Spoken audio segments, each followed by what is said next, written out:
Olá para você, seja muito bem-vindo. Este é o Alego Entrevista e nesta edição a gente recebe com muita satisfação o médico Dr. Ismael Alexandrino, que é o secretário estadual de saúde. Com alguma frequência ele vem à casa que vem a fazer a apresentação dos números. Recentemente esteve aqui na casa apresentando os números do segundo quadrimestre em relação à Secretaria de Saúde.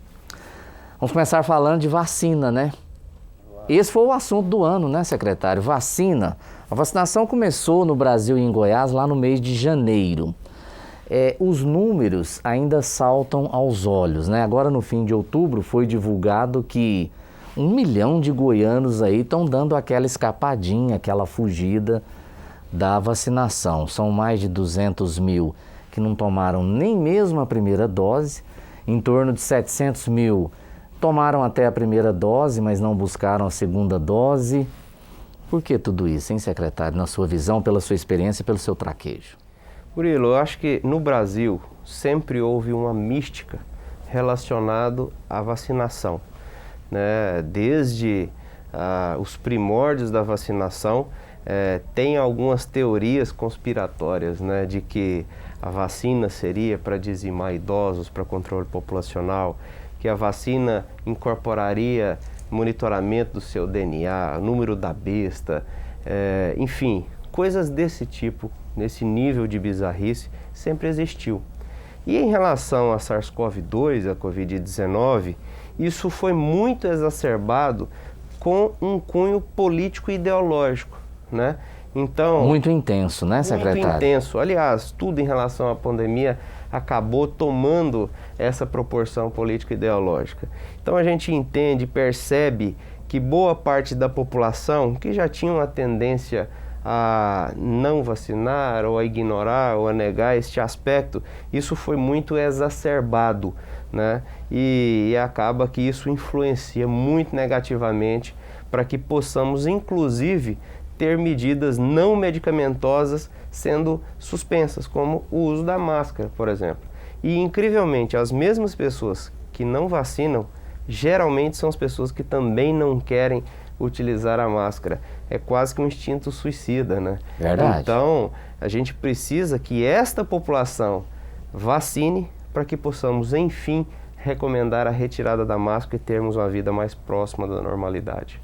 Eu costumo muito prestar atenção naquilo que dizem as autoridades sanitárias, as autoridades de saúde, principalmente os especialistas nos assuntos.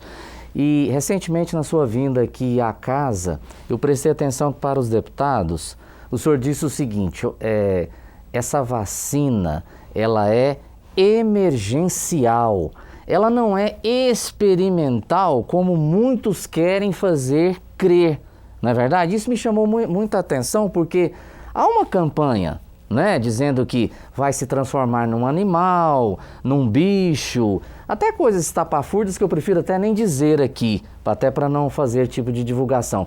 Mas acho que esse é o lema, não é, secretário? Essa vacina, ela é uma vacina emergencial, que é diferente de uma vacina experimental. Ninguém está passando por tipo de experimento nenhum. Deixar bem claro para a população, nós não somos cobaias da vacina. A vacina, ela passou pela fase 1, ela passou pela fase 2, ela passou pela fase 3. Todas as fases que quaisquer vacinas passam, ela também passou.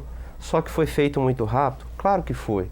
Foram milhares de cientistas no mundo todo debruçados sobre o mesmo tema. Pesquisando, estudando. E tudo mais. Então, naturalmente, isso vem mais rápido. Só que esse mais rápido durou quase um ano.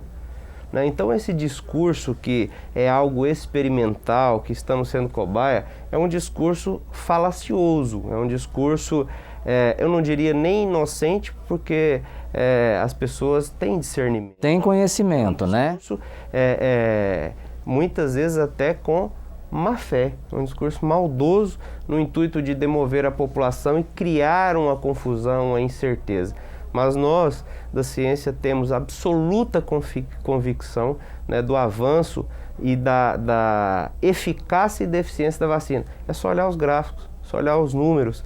À medida que a vacinação foi ampliando, os números de contaminação, de internação e de óbitos, eles diminuíram.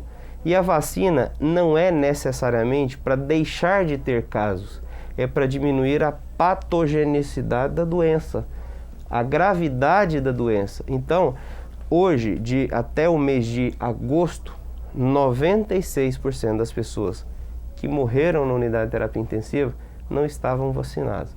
Se isso não traduz nada sobre a vacina, alguma coisa do ponto de vista de cognição precisa ser revista.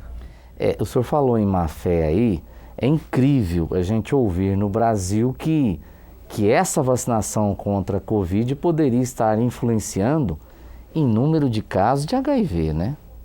Como é que foi para o senhor ouvir isso? Tem coisas que são ditas ultimamente que dá a impressão que as pessoas estão vivendo num mundo paralelo, que a gente não está em 2021. Tamanha a bizarrice, tamanha a distorção, né, do que se diz. Então tem coisa que a gente precisa de ativar o nosso filtro auditivo e não perder energia com isso.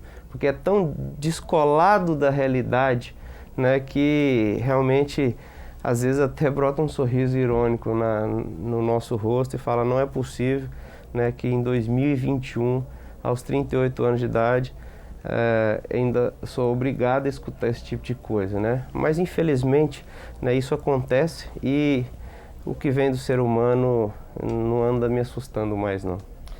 Qual foi sua percepção, seu sentimento em relação à CPI da Covid, que encerrou recentemente, agora também com a apresentação do relatório final?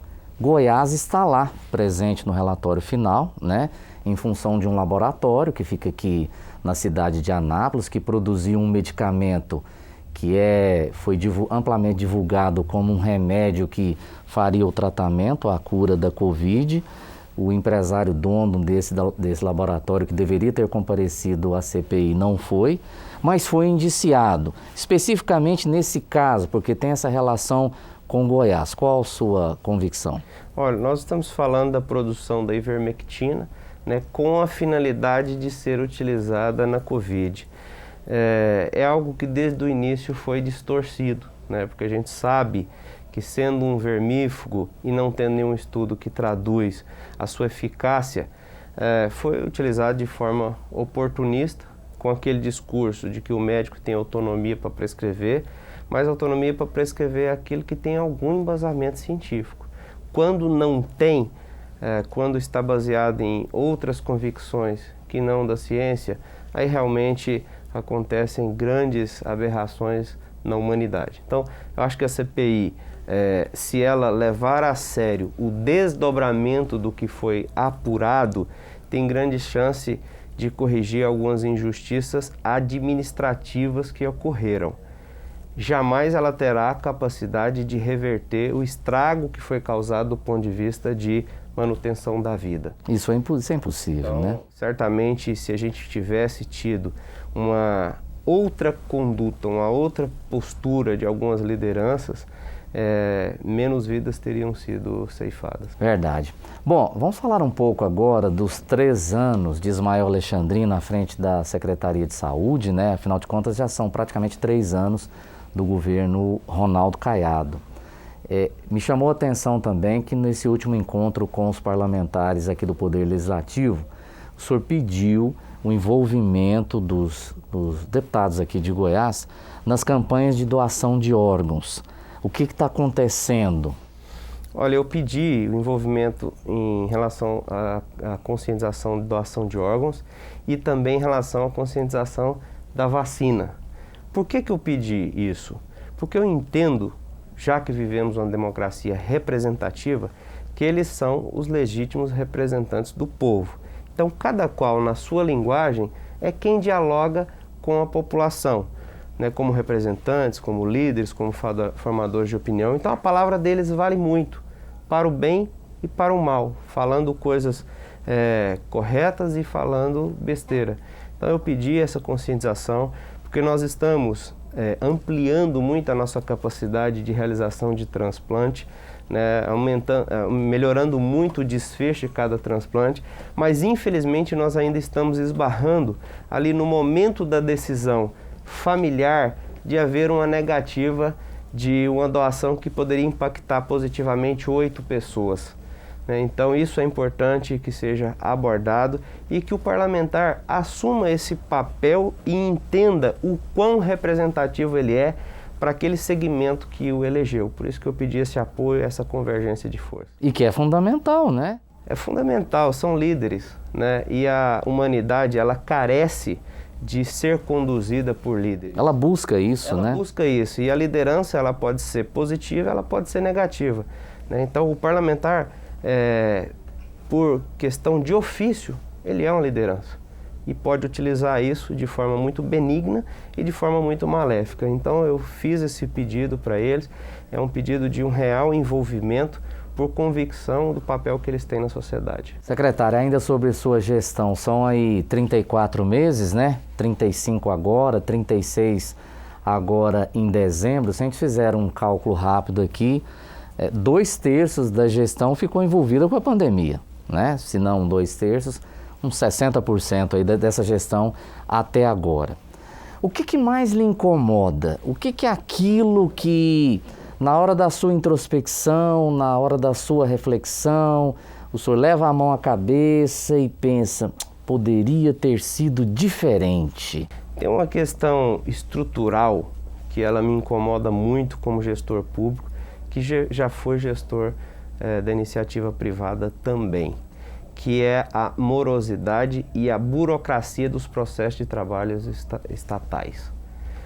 E as interferências de outros órgãos reguladores ou da justiça que às vezes querem interferir no aspecto técnico da execução de serviço. Isso me incomoda muito e eu acho isso absolutamente contraproducente. Nós precisamos buscar cada vez mais a transparência das nossas ações de forma ativa e não reativa, trazer esses profissionais para entenderem junto conosco o que está sendo feito, né? Mas a gente precisa simplificar os processos de trabalho.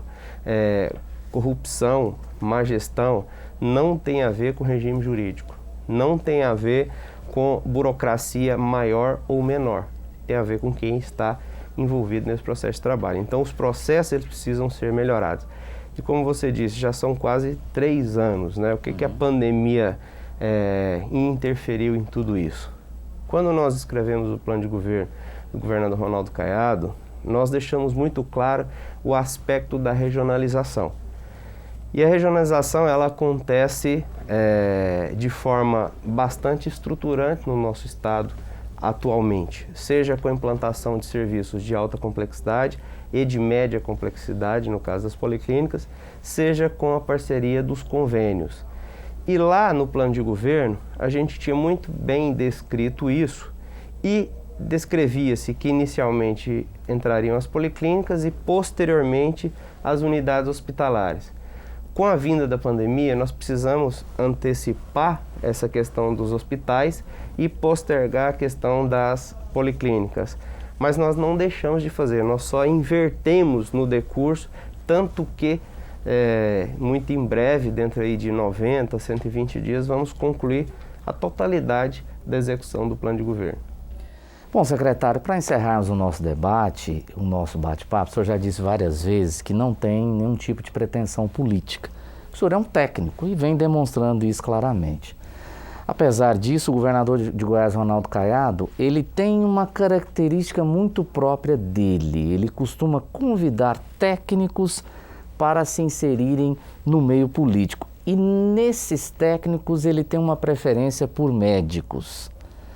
Será que até março que o senhor fica na secretaria? Será que vai ter uma convocação aí do governador?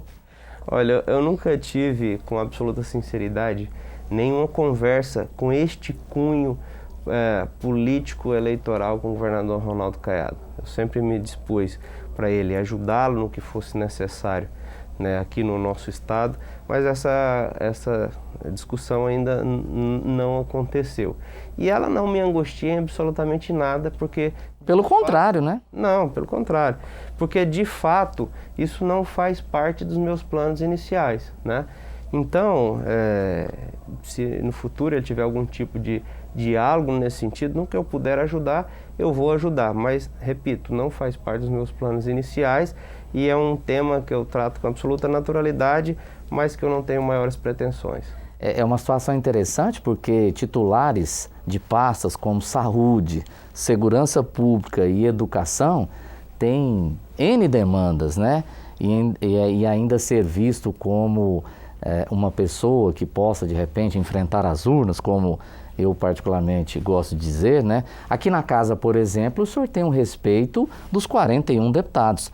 Não só os deputados que compõem a base aliada de sustentação ao governo, mas até os deputados de oposição o respeitam muito, né? Então, é gratificante também, né? Sem dúvida é gratificante. Eu acredito que pela forma republicana e respeitosa que eu os trato, entendendo que a minha pasta ela é um direito constitucional, eu a trato e trato as questões da saúde como algo suprapartidária, supraestatal, atemporal.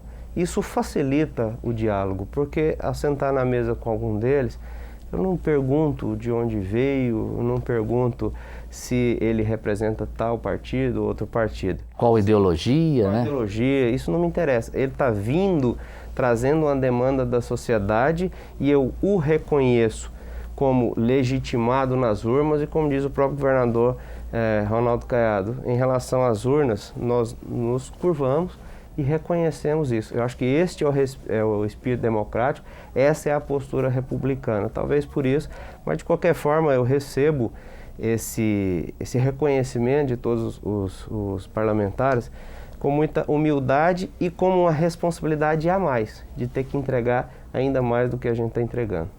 Bom, agora para fechar mesmo, o senhor está aí com o símbolo do Outubro Rosa, né? A gente está gravando esse programa no fim de outubro, mas vem aí o Novembro Azul, deixe sua mensagem aí para a turma aí que ainda tem resistência, né? Evita, deixa o recado aí por gentileza.